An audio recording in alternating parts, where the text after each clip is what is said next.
E hoje nós vamos ver como produzir bons frutos no reino dos céus. Então vocês podem ver que há uma progressão. E a palavra de Deus, a vida de Deus em nós, ela ocorre da mesma forma. Ela é progressiva. Como diz lá em 2 Coríntios, né? É de glória em glória. Por contemplarmos o Senhor, por vermos a tua face, nós somos transformados. Amém? Como que nós podemos viver essa nova lei do reino dos céus? Humanamente falando, irmãos, é impossível. Mas aí o que o Senhor fez, está lá em Ezequiel 36, né? Dar-vos-ei coração novo, e porei dentro de vós espírito novo. Tirarei de vós coração de pedra, e vos darei coração de carne. Porei dentro de vós o meu espírito, e fareis que andeis nos meus estatutos. Guardarei os meus juízos, e os observeis. Habitareis na terra que eu dei aos vossos pais. Vós sereis o meu povo, e eu serei o vosso Deus.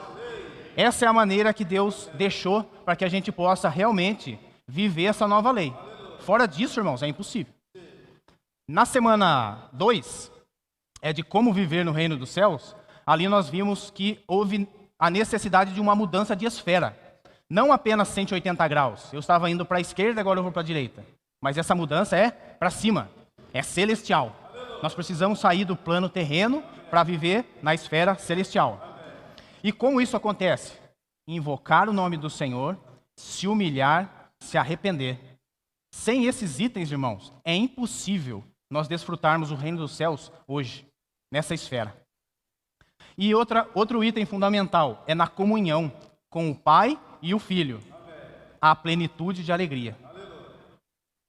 E hoje, então nós vamos entrar, na semana 3, aliás, anterior, é como andar no reino dos céus. Como? Como eu ando?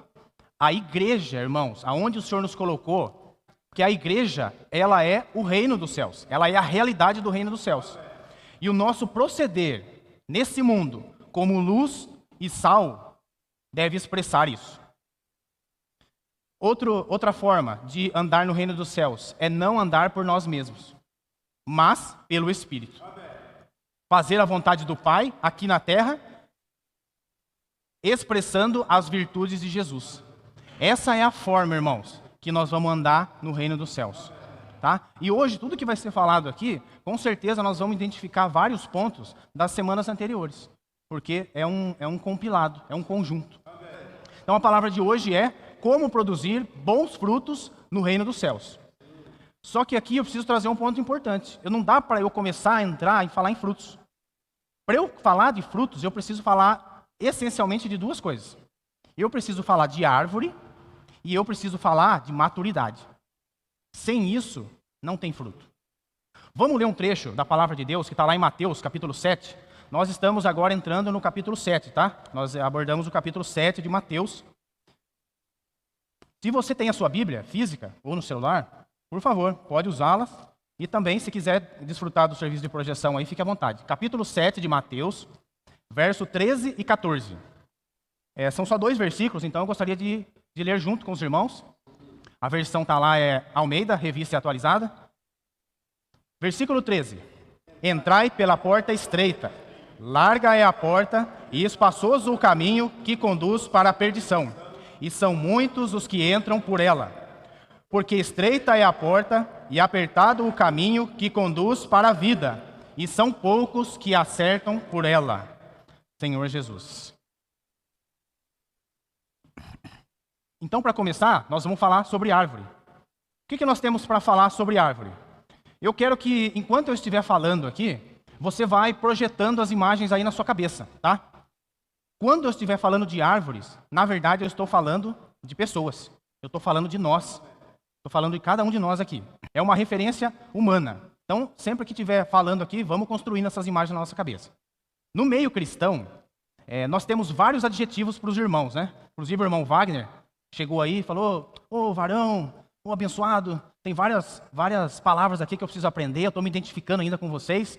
Por quê? Porque ele estava em outro grupo, agora está conosco aqui, mas ele veio já com outro dialeto. E agora ele encontrou aqui o nosso dialeto. É o famoso crentez, né? Então a gente vai dando nome para os irmãos, vai dando adjetivos, né? Abençoado, eu gosto muito desse termo. Ô bênção, né? Santo, vaso, varão, e por aí vai, né?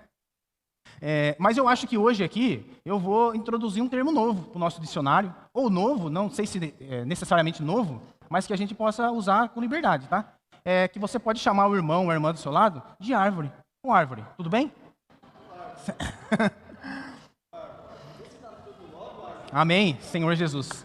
Além das pessoas, irmãos, as árvores são citadas mais do que qualquer outra criação na Bíblia. Isso é um ponto muito importante. Ela é uma representação de Deus e, é claro, que do homem, que foi feito à imagem e semelhança de Deus. Vemos que logo no primeiro capítulo da Bíblia, em Gênesis, ali nós já temos árvore. Em Apocalipse, nós temos árvores. E entre uma coisa e outra, está recheado de árvores. E também, vários episódios marcantes da Bíblia, vários personagens marcantes da Bíblia, estão ao lado ou por perto, tem uma árvore. Você pode notar que tá assim na Bíblia. Eu trouxe alguns exemplos aqui só para refrescar nossa memória. Então nós vimos que lá no Jardim do Éden, nós tínhamos a árvore da vida, nós tínhamos também toda sorte de árvores frutíferas, né? Quando Deus encerrou o dilúvio, qual foi o sinal que Noé recebeu que as águas tinham baixado? Que nasceu uma árvore. E a pombinha foi lá, pegou uma folhinha nova de oliveira e trouxe para Noé.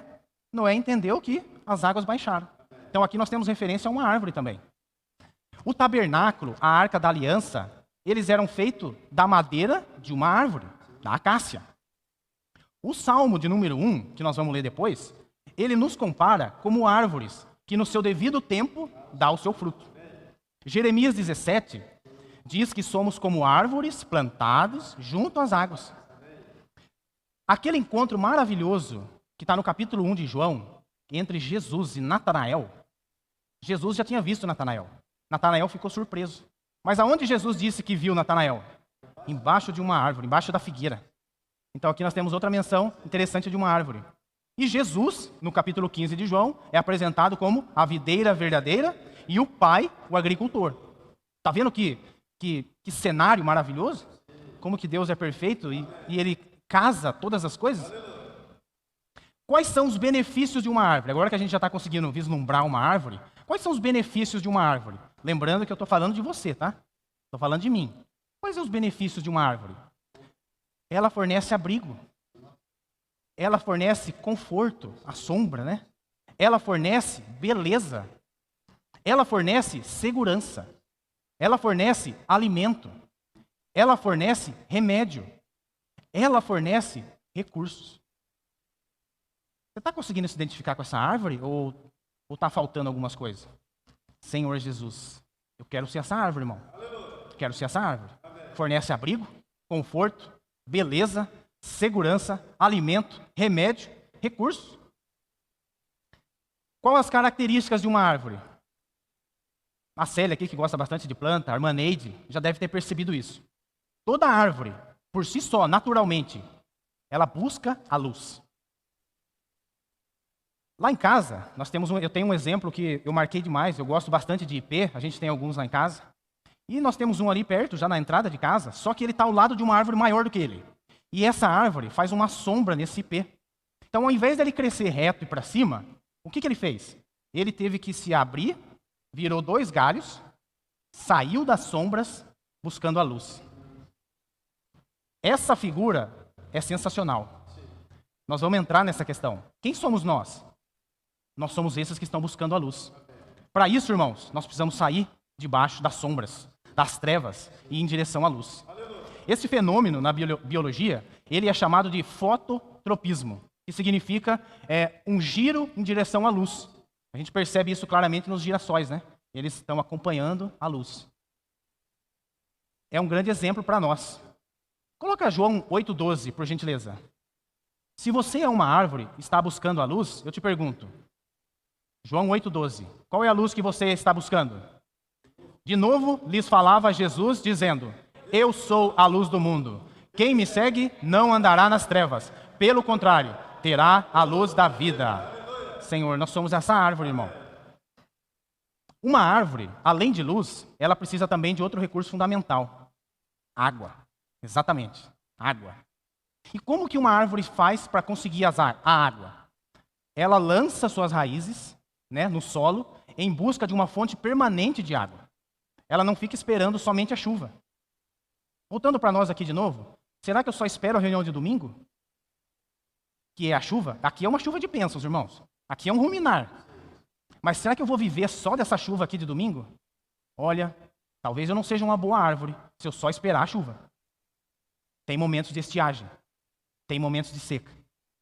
Nós precisamos ser como essa árvore, que ela lança suas raízes buscando uma fonte permanente de água.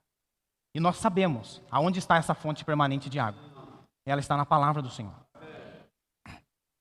Quanto mais as raízes dessa árvore estão firmadas, mais força essa árvore tem e menos sentirá os efeitos externos. Dá para identificar isso na sua vida? Quanto mais, irmãos, firmados, consolidados na palavra de Deus eu estiver, menos o exterior vai me afetar. Menos o que está à minha volta, ao meu redor, o que chega até nós, que como o Senhor diz, né, que o mundo é mau, isso não vai nos abalar. Por quê? Nós estamos enraizados. Vamos ler o Salmo de número 1, Lisa, por gentileza? Nós vamos ler ele inteiro, tá? Ele é curtinho. Salmo de número 1. Salmo de número 1. Bem-aventurado o homem que não anda no conselho dos ímpios, não se detém no caminho dos pecadores, nem se assenta na roda dos escarnecedores. Antes, seu prazer está na lei do Senhor, e na sua lei medita de dia e de noite. Ele é como árvore plantada junto à corrente das águas, que no devido tempo dá o seu fruto, e cuja folhagem não murcha, e tudo quanto ele faz será bem-sucedido. Os ímpios não são assim, são, porém, como a palha, que o vento dispersa. Por isso, os perversos não prevalecerão no juízo, nem os pecadores na congregação dos justos. Pois o Senhor conhece o caminho dos justos, mas o caminho dos ímpios perecerá. Nós somos essa árvore, tá? Nós estamos plantados junto à corrente das águas. E é a lei do Senhor, aonde nós temos prazer e aonde nós meditamos de dia e de noite. Amém? Senhor Jesus. E nós vemos esse exemplo da água da vida lá no capítulo 4 de João, onde Jesus se apresentou àquela mulher samaritana, né, como a fonte da água da vida, do seu interior vão fluir rios de água viva. O nosso Jesus são essas fontes aí. Ou melhor, é a fonte, né? Então a palavra de Deus, ela está constantemente nos comparando com árvore. E além disso, Deus deseja que essas árvores rendam frutos. Mas as nossas raízes precisam estar bem firmadas na palavra do Senhor. Provérbios, capítulo 3, verso 18, fala que a sabedoria vem do Senhor e ela é árvore de vida para os que a alcançam. E felizes são todos os que a retêm. Então eu não posso só ouvir a palavra do Senhor, eu também preciso retê-la. Eu preciso guardá-la. E é claro, com a finalidade de praticá-la. Lá em Gálatas, agora eu vou pedir para a mãe dar um pulinho lá em Gálatas, no capítulo 1, no verso 4 de Gálatas, tem um versículo maravilhoso e fala sobre a obra do Senhor Jesus. É o que nós estamos celebrando aqui, o que o cristianismo está celebrando hoje de uma forma geral, né? A ressurreição de Cristo. Qual foi o objetivo da ressurreição de Cristo? Uma árvore boa, ela prospera em tudo que faz, como nós vimos no Salmo de número 1. E além disso, todos que estão ao redor dela podem desfrutar dos seus benefícios. Tá? Lá em Gálatas, nós vemos a finalidade do sacrifício que Jesus fez. Vamos ler juntos? Também é só um versículo, tá? O qual se entregou a si mesmo pelos nossos pecados, para nos desarraigar deste mundo perverso, segundo a vontade de nosso Deus e Pai. Olha que versículo maravilhoso, né? Fala que o Senhor se entregou pelos nossos pecados. E o que é mais? Para nos desenraizar. Desarraigar significa desenraizar. Eu não sei a experiência de todos os irmãos aqui, nem de quem está em casa assistindo, mas a minha experiência, irmão, quando o Senhor me buscou, quando o Senhor me encontrou, eu já tinha muitas raízes aqui, mas muitas raízes mesmo. E agora, qual é o trabalho do Senhor? Quando eu tive fé, né? Quando a fé me alcançou, o Senhor, a palavra me alcançou, eu recebi o Senhor, meus pecados foram perdoados por causa do sangue de Jesus Cristo. Mas agora, a vida dele em nós, ela está, pouco a pouco, removendo essas raízes. Quando eu sou iluminado pela palavra, quando o Senhor me toca com o seu falar, ou com a atitude de um irmão, a gente se humilha, se arrepende, pede perdão e começa a buscar as coisas lá do alto. É Deus tirando uma raizinha da terra e plantando no céu. Esse processo não é rápido. ele vai levar um tempo. Claro que vai depender de nós. Quanto a gente permite o trabalhar de Deus. Mas ele está acontecendo. A figura que nós devemos ver agora não é mais aquela árvore que a gente viu no começo, plantada no chão, com a copa virada para cima. Nós devemos nos tornar, irmãos, árvores como que de ponta cabeça. As nossas raízes agora têm que estar no alto, que é de onde nós vamos tirar todo o sustento. Tá? Sem isso vai ser impossível quem está ao nosso redor, ou nós mesmos, termos algum benefício. Porque esse mundo jaz no maligno. Senhor Jesus. Então agora, o grande trabalho do Senhor é nos tirar desse mundo e nos enxertar no céu, né? Vamos entrar agora, já que agora a gente já conseguiu ter uma visão do que é uma árvore, dos seus benefícios, vamos entrar um pouco na maturidade. Porque uma árvore, se ela é imatura, ela não dá frutos, né? E para ela atingir a maturidade, isso vai ter um processo, vai levar um tempo.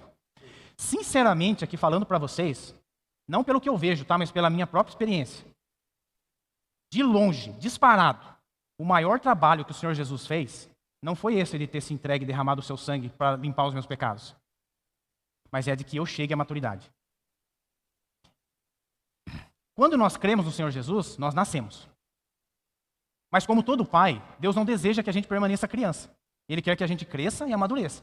Só que entre uma coisa e outra, tem um obstáculo, tem uma barreira tão grande que isso vai barrar o nosso crescimento, vai barrar a nossa maturidade.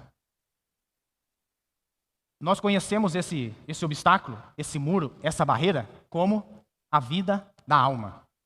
Nossa vida da alma, irmão, que nem eu falei, né? Eu tinha muitas raízes. Minha alma já estava formada, estava adulta. Eu já tinha uma alma madura. E agora, o Senhor vai ter que quebrar tudo isso, e tirando raiz por raiz, aos poucos. Porque agora depende da nossa colaboração. Tá?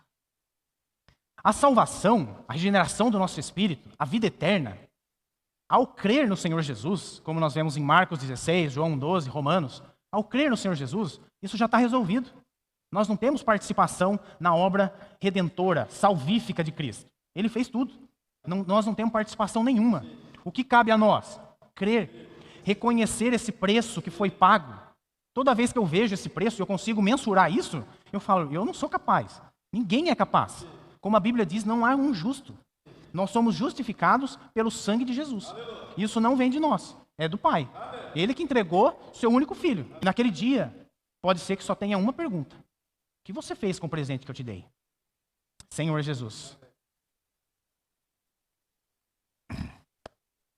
Esse fato da salvação, do arrependimento, tanto é que não vem de nós, que a própria palavra de Deus, lá em Romanos capítulo 2, fala que foi a tolerância de Deus, a longanimidade de Deus e a bondade de Deus que nos conduziu ao arrependimento.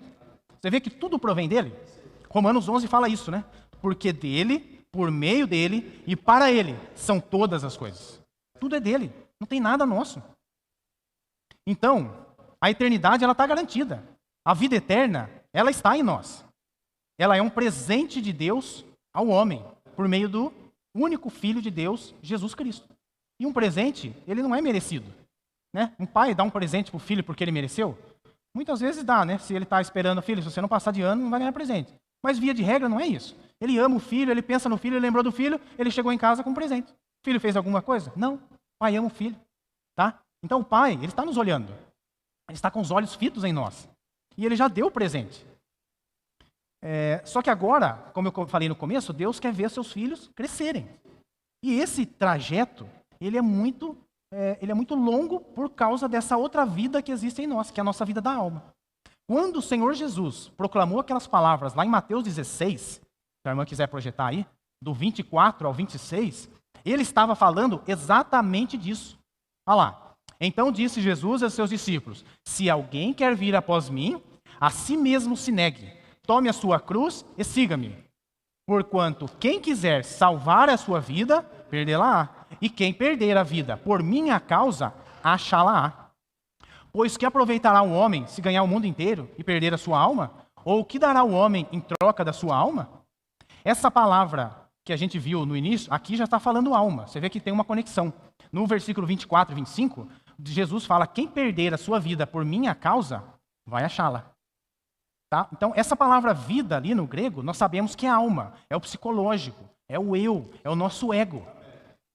Se eu tentar salvar essa vida, irmão, se eu tentar preservar essas raízes aqui na terra, naquele dia, não vai ter nada lá no céu. Nós vamos perdê-la. Então, quando Jesus proclamou essas palavras, ele estava dizendo exatamente isso.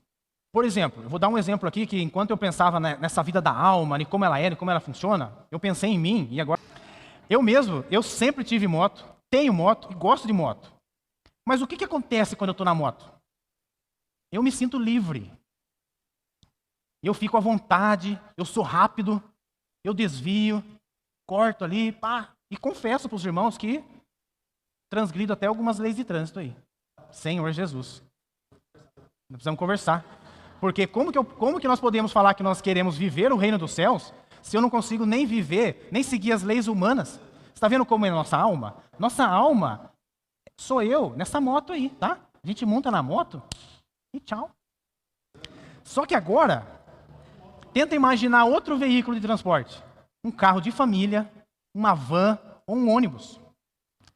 Que liberdade tem um ônibus de sair costurando no trânsito, de correr, de fazer curva em alta velocidade?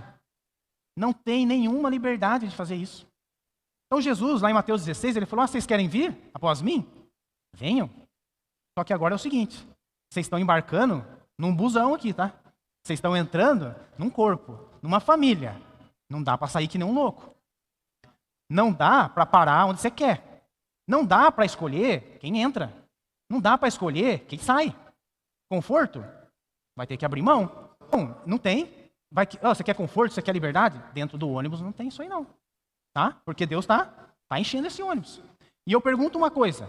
Dentro de um ônibus, tem alguém mais ou menos do que o outro ali? Alguém pagou uma passagem mais cara do que o outro? Quem subiu na rodoviária e quem subiu na metade do caminho, pagou o mesmo valor. A passagem é a mesma. Então, dentro desse ônibus, irmãos, que é a vida da igreja, não tem isso, tá? Não tem escolher quem entra, quem sai, diferença entre irmãos, falatório, né, que nem o irmão falou. Não tem. Porque que clima nós vamos ter dentro desse ônibus? Terrível. Terrível. Né? E tem para onde sair? Tem como eu sair desse ônibus? Pedro falou, né? Falou, Senhor. Jesus falou para ele, Pedro, você quer descer do busão? Falou, Senhor, para onde eu vou? Só tem esse ônibus. Só esse ônibus vai me levar para o destino. Para a eternidade. Jesus amado.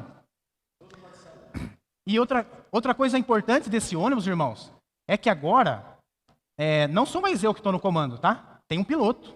E ele é totalmente habilitado, capacitado, eficiente para nos conduzir em segurança, íntegros, até o ponto final. Ele vai levar. Ontem nós falamos, né? Que aquele que começou a boa obra em nós é fiel e vai completar. Senhor Jesus. Então, irmãos, agora nós estamos nessa vida da igreja. E o que cabe a nós? Negar minha alma. Negar minha alma, negar minhas vontades, negar meus desejos. Senhor Jesus. Só que o que acontece? Muitas vezes eu lembro que a moto está lá na garagem. Aí eu vou lá na moto, monto na moto. Amor, eu vou sair, tá? Ó, põe meu capacetinho e tchau, vou dar um rolê. Irmãos, esquece a moto. Esquece a moto. Tá? Nós estamos num ônibus agora. Nós estamos numa família, nós estamos num ajuntamento aqui. O objetivo é todos chegarmos juntos. Não tem esse de chegar mais rápido. Não, eu vou de moto que eu sou mais rápido. Não. Deus não deseja que ninguém chegue antes ou depois. Ele quer que a família chegue junto. Amém? Aí Jesus encontrou o jovem rico, né? E falou, Senhor, o que eu preciso para herdar a vida eterna? O que Jesus falou para ele? Vende a moto, dá aos pobres e terá um tesouro nos céus. E depois, vem e segue-me. Senhor Jesus.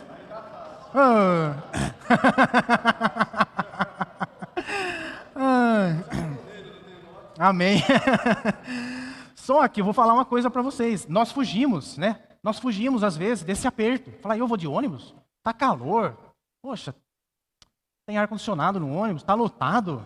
Tem uns lá que falam alto, uns que falam baixo, uns que gostam de cantar, uns que são mal encarados. Então, Senhor. Tem uns que gostam de abraçar, uns que gostam de dar beijo, sei lá. Tem de tudo no ônibus. Então a gente às vezes quer fugir desse ônibus. Nós queremos fugir. Nós queremos descer antes da hora, mas, irmão, não dá. Na reunião de casa, quinta-feira, o irmão Paulinho, a gente está, como toda reunião de casa, né? Como toda boa reunião de casa, a gente fala um pouco de doença, né? Do que os irmãos estão passando, o que está acontecendo. E ali, o irmão Paulo falou, a gente entrou num assunto de colesterol, tá? Ele falou, eu não sei se eu tenho colesterol, nunca fiz exame. Pra falar a verdade, eu estou me sentindo bem, acho que eu nem vou fazer, né? Assim eu nem fico sabendo. Sabe o que Charles Spurgeon disse certa vez? Que a Bíblia contém o que os homens odeiam, a verdade. Por que muitos de nós, por que muitos irmãos, estou falando da igreja como um todo, não querem saber da Bíblia, não buscam a palavra, não querem presenciar as reuniões, não querem estar na comunhão da igreja? Porque elas sabem que elas vão ouvir a palavra, essa palavra vai confrontá-las e ela vai ter que tomar uma decisão. A vida da alma, irmãos, é uma decisão. Eu posso negá-la, como eu posso vivê-la. E diante de Jesus, não tem dois caminhos. A porta é estreita e o caminho é apertado. Jesus disse. Então, ou eu me posiciono a favor do Senhor e da sua palavra, ou eu me posiciono a meu favor, que é a minha vida da alma, é o meu ego, as minhas vontades, os meus desejos, as minhas inclinações. Senhor Jesus, não vamos fugir, irmãos, não vamos fugir. Dentro desse ônibus vai acontecer muita coisa. A gente sabe como que é dentro de um ônibus. Só que se a gente fugir, não há caminho para Deus trabalhar em nós. Nós devemos permanecer. As dificuldades vão acontecer. Jesus disse, no mundo tereis aflições, mas tem de bom ânimo. Eu venci o mundo. Se nós fugirmos desse trabalhar, irmãos, nossa alma, ela não vai ser tocada, ela não vai ser trabalhada. Então, ficar no ônibus, ficar na igreja, na comunhão com o Pai, com o Filho, com a família, é o meio de salvarmos a nossa vida da alma. Essa alma chegar totalmente transformada lá no final. E a hora que o piloto abrir a porta do ônibus, não vai descer Gessé, não vai descer Rodrigo, não vai descer Daniel, vai descer Jesus, vai descer Jesus, vai descer Jesus, vai descer Jesus, Jesus, Jesus, Jesus. Porque nós estamos sendo conformados à imagem do Filho. Amém? Senhor Jesus. Amém.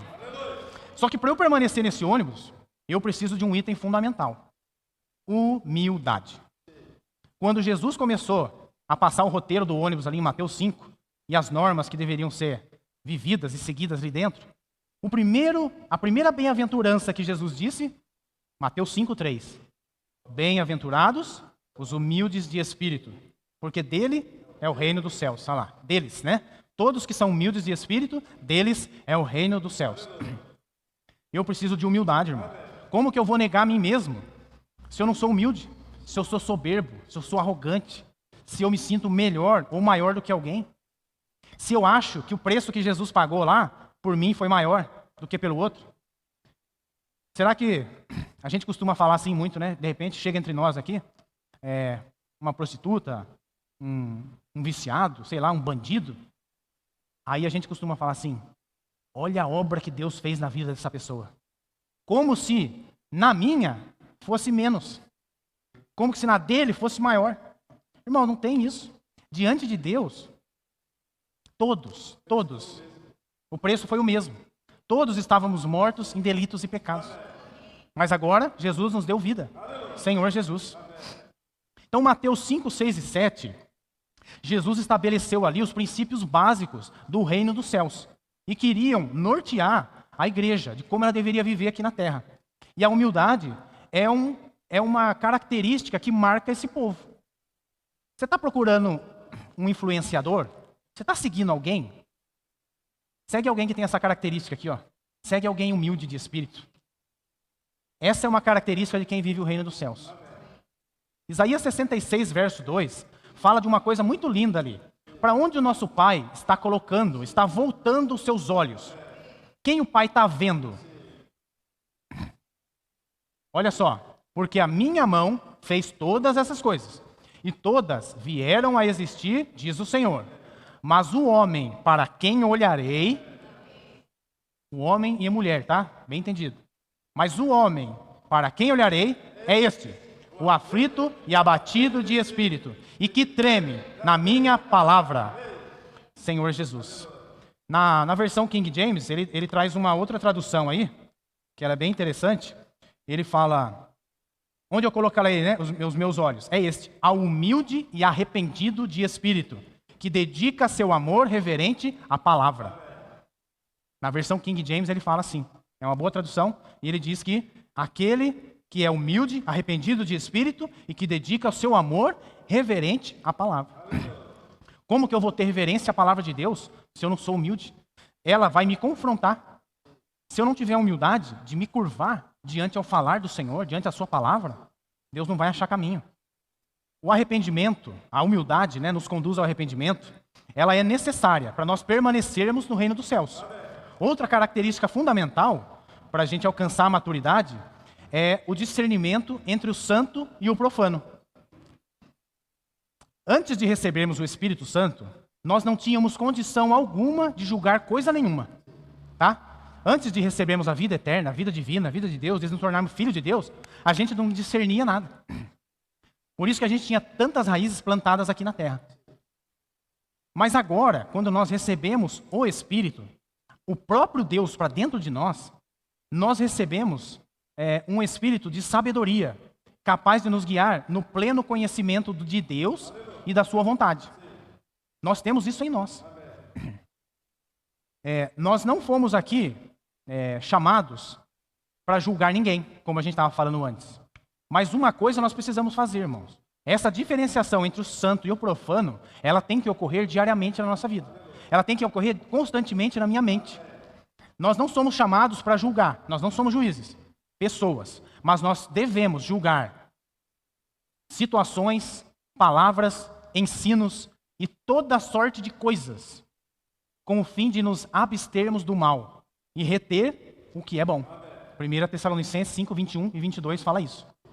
Nós devemos julgar todas as coisas, reter o que é bom e nos abster de toda forma de mal. Essa é uma característica de quem está no reino dos céus, de quem segue o Cordeiro por onde quer que vá. No Antigo Testamento, em Levítico 11, depois vocês dão uma lida lá, Deus deixou ali as determinações sobre os animais que o povo de Deus podia ou não comer. E ali ele fala de animais limpos e animais imundos. Quem eram os animais limpos? Eram os animais que tinham o casco fendido e que ruminavam. Espiritualmente falando, o que é ter o casco fendido? É o discernimento. Esquerda, direita. Certo, errado. Limpo ou impuro. Bom ou mal. Essa é a nossa vida agora. Nós somos esses animais limpos, que têm discernimento entre a vontade de Deus e o que não é a vontade de Deus. Lembra ontem do exemplo de Pedro? Se a gente não vigiar, irmãos, rapidinho a gente desvia. Num minuto, eu estou aqui falando, tu és o Cristo, o Filho do Deus vivo. No outro, eu estou falando assim, não cumpre a vontade de Deus, não vai morrer, de forma alguma, o senhor não vai morrer. O que Deus falou para ele? Arreda Satanás. Então, num minuto, ele estava discernindo, no outro, já não estava. Nós precisamos estar vigilante, exercitando o Espírito, invocando o nome do Senhor, buscando a tua palavra, para fazer esse discernimento. Outra característica de um animal limpo, ele é ruminante. O que é ruminante? Ele vai lá, a ovelha, por exemplo, né? Ela come a graminha, mastiga, daqui a pouco ela se retira, procura uma sombra, procura uma fonte de água, e quando você olha para ela está deitada ali, ela não está comendo nada, mas você olha na boca dela, ela está mastigando. O que aconteceu? Aquele primeiro alimento que ela comeu foi para um estômago, depois voltou, ela mastigou, aquele alimento mais quebrado foi para outro estômago, e voltou, e ela comeu, até que ela extraiu o máximo de nutrientes daquele alimento, e aquilo ali já se tornou sua constituição. Então nós somos esses animais. E nós precisamos manter essas duas características juntas. Não dá para separá-las. Por exemplo, o porco, ele tem os cascos fendidos, só que ele não rumina. Portanto, é um animal imundo. Então nós devemos fazer as duas coisas.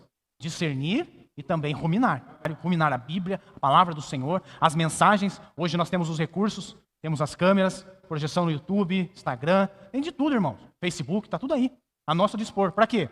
Para a gente ruminar. Ouviu? Voltou para casa? Tira um tempinho, rumina de novo. Eu vou ser sincero, às vezes os irmãos estão até preocupados, né, com as câmeras novas aqui, de não pegar alguma cena inconveniente no local, tal. Mas eu nem tenho essa preocupação, porque na verdade eu não assisto às reuniões.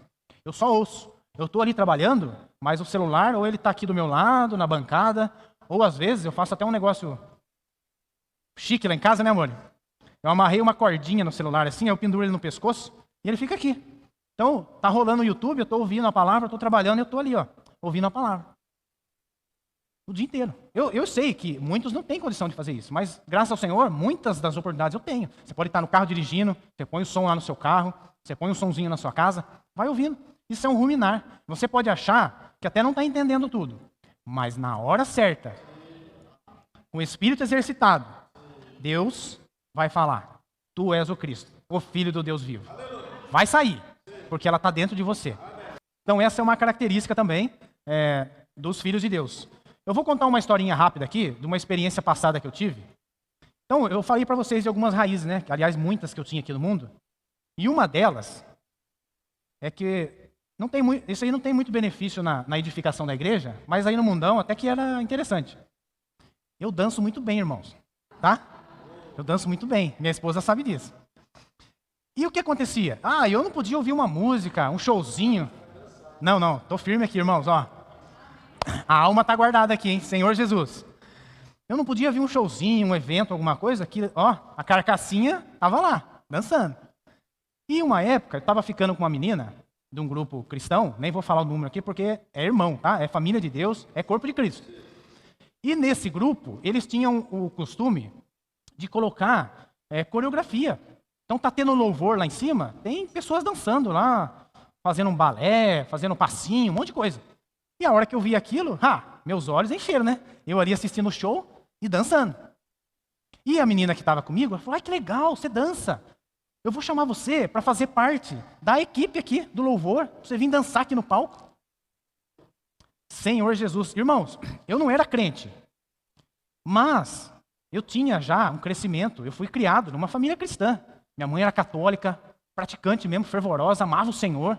Meu pai já era um convertido. A gente ficou meio disperso por causa dessa desunião em casa, do meu pai e da minha mãe. Porém, os princípios cristãos estavam lá dentro. E eu tinha temor de Deus. Tenho até hoje, né? Graças ao Senhor. Mas naquela época eu não conhecia tanto o Senhor. Conhecia pouquinho. Mas o temor já existia. E a hora que aquela menina falou aquilo para mim, eu consegui me ver como essa ovelha de casco fendido, discernindo o limpo do impuro, o santo do profano. Eu falei assim, isso aqui que eu estou apresentando aqui não é santo, é carnal. Não tem como eu não estou julgando quem faz isso, irmãos, tá? Amém. Mas comigo, para mim, meu testemunho pessoal, Deus falou para mim, falou assim, não entra nessa, sai fora. Porque eu sei que o que eu ia apresentar lá em cima não tinha nada de santo, não tinha nada de espiritual. Na verdade, eu só estava levando a minha carne, levando a minha alma lá. E esse sacrifício não é aceito. Como nós falamos ontem, tudo que eu for oferecer a Deus tem que ser no Espírito. É por meio de Cristo, tá? Fora disso, é fogo estranho e o Senhor não vai permitir, tá? Então, essa historinha eu só contei para ilustrar esse discernimento entre o santo e o profano. Eu não preciso conhecer a Bíblia inteira para ter isso. Nós temos o Espírito. E esse Espírito, essa unção de revelação, ela nos ensina, ela nos guia pelo caminho que nós devemos andar. Amém? Senhor Jesus. E então, irmãos, todo esse movimento que nós vemos acontecer no meio cristão, posso até chamar de muitas vezes de bagunça, o descrédito que o cristianismo, de uma forma geral, tem hoje, ela é um fruto de não sermos esses animais limpos, que não discernem o santo do profano e que não ruminam a palavra de Deus. Isso é um grande alerta para nós. E pelo fato de ruminar a palavra de Deus, o que vai acontecer conosco? Nós vamos ganhar amor pela palavra, nós vamos pegar encargo pela palavra, obediência pela palavra e temor de Deus. Porque naquele dia, como fala em Mateus 7, 21, nós podemos nos apresentar diante do Senhor com a mão cheia de coisa, com muitas obras. Mas o Senhor vai falar assim, apartai-vos de mim, porque eu não te conheço. Tudo isso que você fez, eu não aprovei. Não tem a chancela, não tem o carimbo do Espírito. Senhor Jesus, eu não quero ouvir isso, irmãos. Nós precisamos estar na dependência do Senhor todo o tempo. Amém? Essa foi a oração que o nosso Senhor Jesus nos ensinou, não é? Ele falou, santificado seja o teu nome, venha o teu reino, faça-se a tua vontade. Então aqui nós vemos a diferença entre a minha vontade e a vontade do Senhor. Quando Jesus falou assim, ó, vocês querem entrar no busão? Pode entrar. Mas vocês querem me seguir. Eu não desci do céu para fazer a minha vontade, mas a daquele que me enviou. Foi isso que Jesus disse. Você quer me seguir agora? Então agora você vai me seguir. Mas eu não estou fazendo a minha vontade, ok? Estou fazendo a vontade daquele que me enviou. Como nós vamos sair daqui dessa manhã? Com esse compromisso diante de Deus, irmãos. Nós vamos sair com um compromisso. Ó, se hoje, em algum momento aqui, você se identificou com alguma coisa que precisa sair, que precisa negar, de alguma raiz que ainda está afincada aqui nesse chão, nós temos um recurso. Pedir, buscar, bater. Tá? Se nós pedirmos aquele que tem condições de mudar, de entregar, de abrir, ele vai nos conceder. Então que nessa manhã aqui, nós possamos sair daqui com esse sentimento de humildade, de arrependimento, de temor, de discernimento e de ruminar a palavra de Deus, amar suas coisas, amar a palavra de Deus, como nós vimos em Isaías 66, porque é aí que estão os olhos do Senhor. Senhor Jesus. Que fruto o Senhor espera de nós? Lembra da árvore? Nós falamos de vários frutos, tá? Ali eu já estava falando dos frutos indiretamente. Quem está perto de nós precisa colher, receber, sentir segurança, conforto, alimento, remédio, cura, recursos, enfim, eles estão ali. Em Gálatas 5, nós temos ali qual é o fruto do Espírito: amor, alegria, paz, longanimidade, benignidade, bondade, fidelidade, mansidão e domínio próprio. Amém? Eu vou contar uma historinha breve, nós vamos fazer uma oração depois disso, tá? O nome dessa história é Estresse do Bem. Como eu já falei de IP aqui no início, eles são um testemunho de um fenômeno botânico. Que fenômeno é esse? Para que as suas flores venham na potência total, na sua plenitude, com maior força, essas árvores precisam flertar com a morte. O que isso quer dizer? O frio que as árvores, algumas delas passam, a seca, a falta d'água, a escassez, aciona dentro delas um relógio biológico, indicando que é tempo de florescer. Por que isso acontece? No momento de maior sofrimento do ano, no momento mais difícil, mais escasso, o inverno, a seca, elas perdem as suas folhas, elas perdem a sua beleza, e ali torna-se claro, é um sinal claro que elas estão passando por muito estresse, que elas estão sofrendo muito. Lembra que eu estou falando de árvore? Mas eu estou falando de nós. Nós podemos passar por invernos, perdemos as folhas, perdemos o brilho, mas está acontecendo um processo dentro de nós. Elas estão estressadas, passando por uma forte angústia.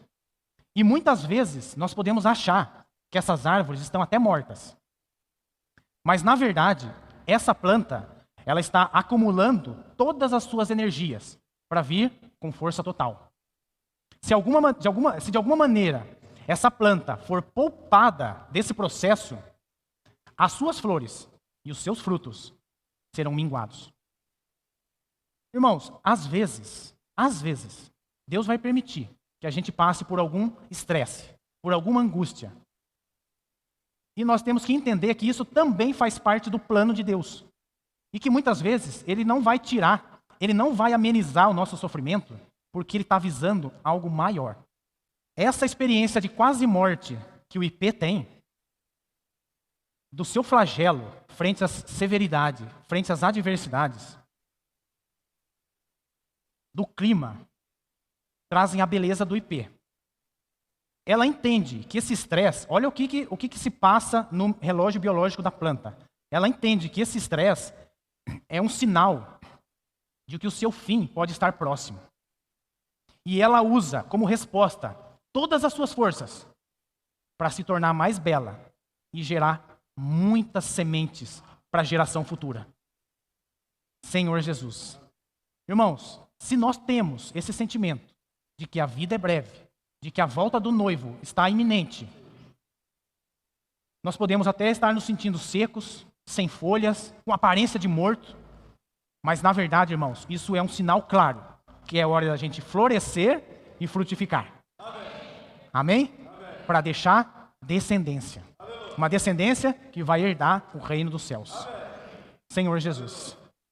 Senhor Jesus, obrigado, Senhor, pela Tua palavra, pela Tua direção, pelo Teu Santo Espírito.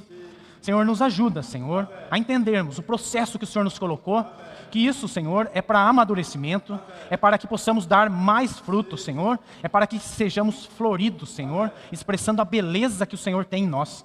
Nos dá uma semana rica, repleta da Tua bênção, da Tua paz, da Tua alegria, que nós possamos, Senhor, ser frutíferos na Tua presença. Em nome de Jesus, nós pedimos e agradecemos. Amém. Amém. Senhor Jesus. Jesus é o Senhor.